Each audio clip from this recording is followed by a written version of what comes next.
So as if the migrants didn't have enough to worry about, trying to get from South America, Central America, through Mexico into the United States, they didn't have to worry about the Mexican cartels. Now we've got word that Tren de Aragua is set up in Mexico along these migratory routes, and they are picking off people for sex trafficking, human trafficking, you name it, in conjunction with the Mexican cartels.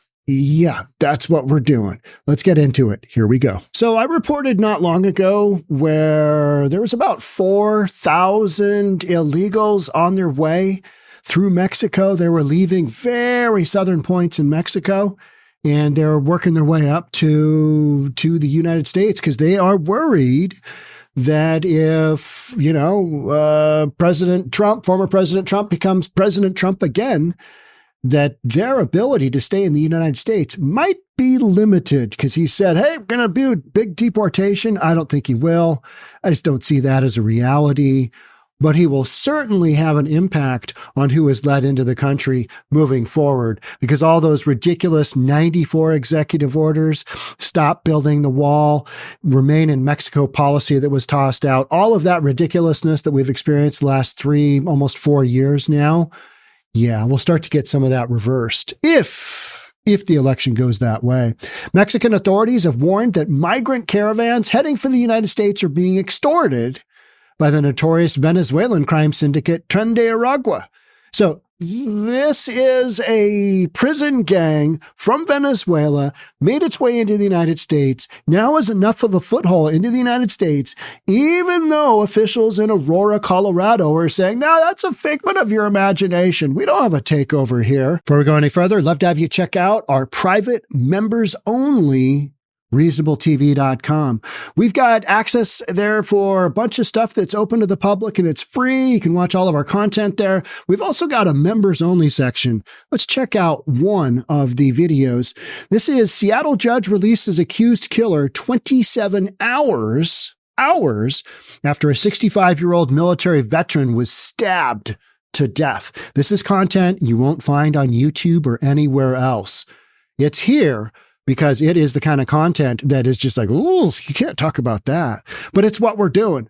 So if you enjoy that kind of content and you support this channel, it's going to cost you $3.99 a month. Or if you need a bargain beyond that, if you need less than a cup of coffee from Starbucks a month, you can join on a yearly basis, and that's $39.99. So, I mean, it's a handful of bucks per month. I've dropped the price way down to make it affordable for everybody. Thanks in advance. Back to your regular scheduled program. They're taking over in the United States, and now they're taking along the migrant routes in Mexico. TDA, which Texas Governor Greg Abbott has designated as a terrorist group, they're smuggling migrants, sex trafficking, drug trafficking, and carrying out murder for hire and extortion, according to the Border Report, which cited officials in Mexico.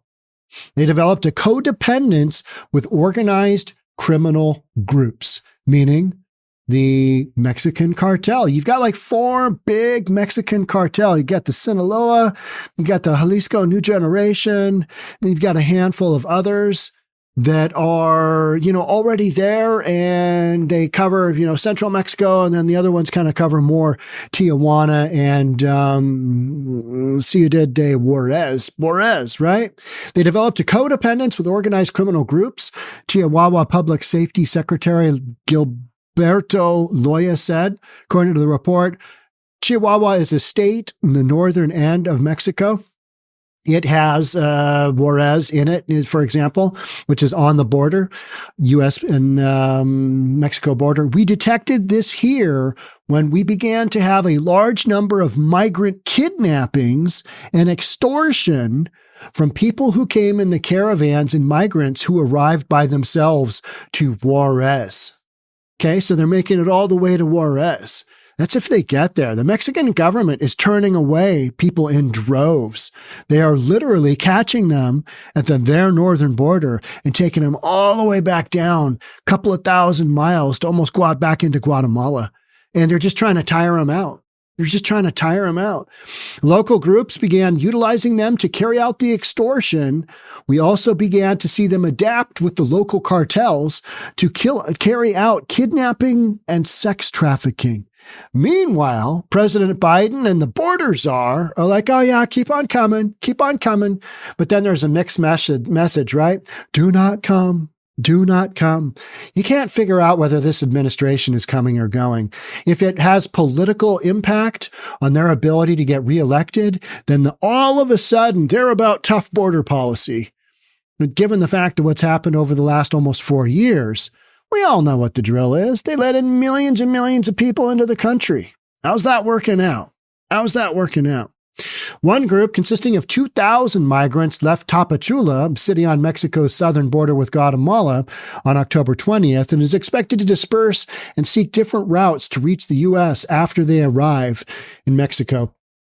Let's take a quick look at that. And so what that looks like is, okay, let me get out my yellow wand so you can see.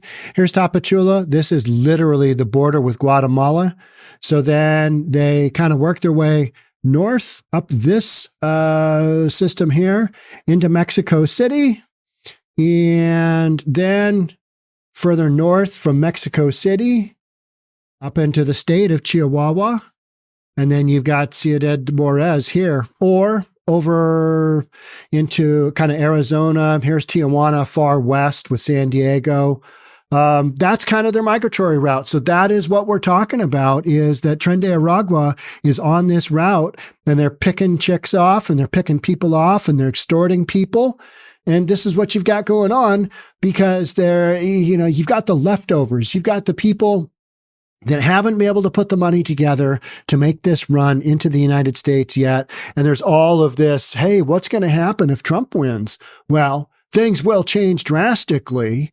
And that's why they're kind of making a run for it. And Tren de Aragua has got enough resources where they're like, hey, let's just go back into Mexico and we're just going to run train there. And they're literally doing that. Tren de Aragua, a transnational criminal organization formed in Venezuela prison, has been making headlines across the country after a viral video showed armed gang members storming an apartment complex in Aurora, Colorado. And the reason I read that is because, the mayor of Aurora, Colorado said, nope, nothing to see here. It's a figment of this council person's imagination. Just absolutely denying the reality of what's going on. And you got, Tren de Aragua just, beating up property managers, all kinds of craziness. And it's not happening only in Aurora, Colorado. It's happening in Houston. It's happening in cities all across the United States, because we're seeing the arrest records of these folks pop up. So we can go, Utah happened there. Oh yeah, Idaho happened there. Portland, Oregon. Interesting. Former President Donald Trump claimed the gang has overrun Aurora, while Mayor Mike Kaufman said the remarks surrounding the group are exaggerated. Well, maybe you should ask some of the people who've lost their loved ones, 12-year-old daughters, to illegals that have come into the country and strangled their loved one, but prior to that, just sexually assaulting them for a couple of hours and then killing them. Maybe you should ask them if, some of these activities are grossly exaggerated.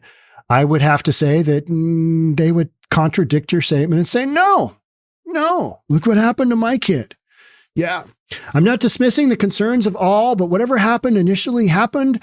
What I can tell you now is the gangs are not in control of either complex. Nah, they're just in control of migratory routes that have been established. They've been long established, but when Biden came into office, all bets were off, and it was go time, with the absolute apex peak of that go time happening Q4 of 2023, December of 2023, 302,000 illegals poured across the southern border in a month. Just insanity. All right. Group focuses on human trafficking and other abuses targeting vulnerable migrants.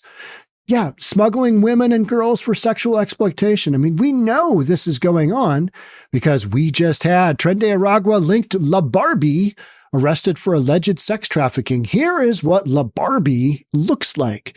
Oh, she's a sweetheart, right? does not smile. Look at this one here. I mean, woof, yeah, take that one home to mom. I mean, she's got 5 kids and she runs 5 little kids and she uses them as drug runners. Because kids don't get popped if, my mom told me to carry this fentanyl-laced heroin. Mom's right there. And here's your Barbie. So she literally she runs sex trafficking and drugs. Just a real sweetheart. I mean, she's just, the girl next door. Let's read a little bit about her. Because this is somebody within the cartel, within the prison gang that is doing this stuff. Estefania Primera, an illegal migrant from Venezuela, allegedly drugged a woman and brought men in to gang rape her while she was unconscious. Again, total sweetheart, right? New York Post reported the accuser alleged that Primera was running a sex trafficking operation out of a border town hotel in El Paso, and that hotel was shut down. But not before city officials said, it's all good. Nothing's going on here. It's fine. Primera faces a second-degree felony charge after being arrested on suspicion of trafficking by the Texas Department of Public Safety. According to the leaked memo, Primera was arrested in El Paso, Texas on September 27th after she was spotted with her 5 young children. Authorities said she used her kids to transport and sell drugs in Texas. Here, just put this in your pocket. Put this in your pocket real quick. Mommy's got to take it out of her bra and put it in your pocket. Yeah, be a good little boy. Shh, don't tell anybody you got fentanyl on you. Newsweek has contacted El Paso Police Department. Primera was allegedly running the Venezuelan crime syndicate's operations in El Paso out of the Gateway Hotel, which they've since closed down. But don't worry, nothing to see here. Nothing to see here. The alleged victim accused Primera of being the ringleader behind the prostitution operation. According to reports, the accuser alleges that Primera drugged her multiple times with pills containing fentanyl, which caused her to lose consciousness. When she woke up, she found multiple men having sex with her. That is horrific. Terrible. But meanwhile, you've got politicians. Oh, yeah, this isn't a good look. Don't say anything about that. Oh, yeah, murder. Oh, not good. Sex trafficking. Oh, human trafficking. Oh, running drugs. Ugh. The accuser alleges that she witnessed men pay Primera for sexual acts, which she was forced to provide without her consent. According to reports, the accuser suffered serious injuries during the alleged assaults. I mean, no doubt. I mean, you got a bunch of men that are just having their way with you. Horrific. But anyway, if you want to see this continue happening, make sure you keep voting for the current regime because they're the ones that have encouraged this and allowed this to happen with current border policy. So if that's your thing, if you're in support of this, I'd say keep voting blue and we'll just see how it works out, right? The accuser said that she previously tried to leave the hotel, but was allegedly forced back inside by Primera. I think Primera could, convince most men, hey, you need to be inside. You need to be in there because she looks like she might be small. Man, I don't think you'd want to cross her. She just looks like pure evil, right? She alleges that Primera attacked her on multiple occasions by kicking and punching her. The accuser told the Texas Department of Public Safety that the woman helped her walk to the hotel lobby on September 24th and leave the hotel. So you've got that going not only in El Paso, but you've got it going in Aurora, Colorado. You've got it going in New York City. You've got it going on in Chicago. You've got it going on now all along that route in Mexico because you've got so many Venezuelans that are coming into these communities, and they are a built-in pipeline of not only customers, but, the sexual assault victims. I mean, straight up, you've got women that come into the United States with a big debt, and the only way to pay that off is just over time working it off however they can. And they make it so easy. Hey, you won't have to do that many tricks and you'll be out of debt forever. And what they don't tell them is that they're making them, they're going to charge them for their rent and for their food and for everything else. And they're going to make it so exorbitant that these women are, going to be exploited for a long, long time. Long time. Because why would the, Tren de Aragua want to go out and get a new chick if they've already got one that's producing? That's just straight up business, right? So now those economics are being identified in Mexico. And people want to say, well, Sean, why don't the Mexican authorities take care of this? Now, the Mexican authorities, they've been overrun by drug cartels. A third of the physical country of Mexico is run by cartels straight up. So you've got, think about 1/3 of the United States, maybe just West Coast and a little bit further east is just entirely gang driven, right? Gang run. What would that look like in an overall picture with the United States? Well, they're going to have massive influence throughout the rest of the U.S. as well, right? They might not run it and they might not run the big cities because big cities, that's where they'd have the ability to have more police, have more. But, you talk about that kind of thing. And then you've got the judge who was judge in Mexico for a week and then was beheaded. I mean, you got some real violence going on there, and violence that isn't being limited to, just the interiors of Mexico. They're going into, they're going into other tourist spots as well, because they do not care. They do not care. That's their beauty. That is their strength, is that they don't care and they're willing to go down in flames and they're willing to take whatever means necessary. And this little heart throb right here, she is willing to enable that. So we've allowed this to happen to our southern border because of current policy and current administration. There's no other way you can explain that. No other way you can explain that. 94 executive actions that have basically left the southern border wide open to the point where Greg Abbott had to do Operation Lone Star just to keep his, his southern border, which is his state border, kind of shored up a little bit. Yeah.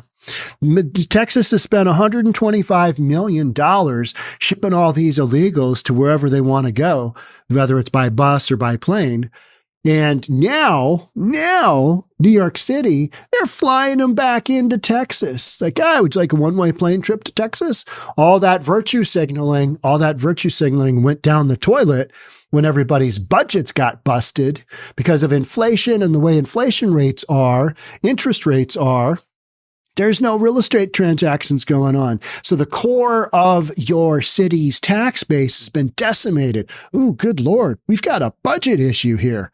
Well, can't afford these illegals that we just, welcomed with open arms at one time. But now you guys got to go. So get on that plane, go back to Texas. Good luck out there. It's tough. Life is tough. Get a helmet, right? Who was that? Candace Onan said that one time. Life is tough. Get a helmet. So true. All right. It's about it for me on this one. But yeah, new development. Is this shocking? No. No. It's to be expected. You've allowed criminal enterprise in. That's what they're going to do. They're not going to just one day go, you know what? We had a good run, guys. We had a great run. It was fun and all, but we got to go back to Venezuela. No. Dealing with the aftermath of this forever. Thanks so much for being here. Catch up with you in the next one. Bye for now.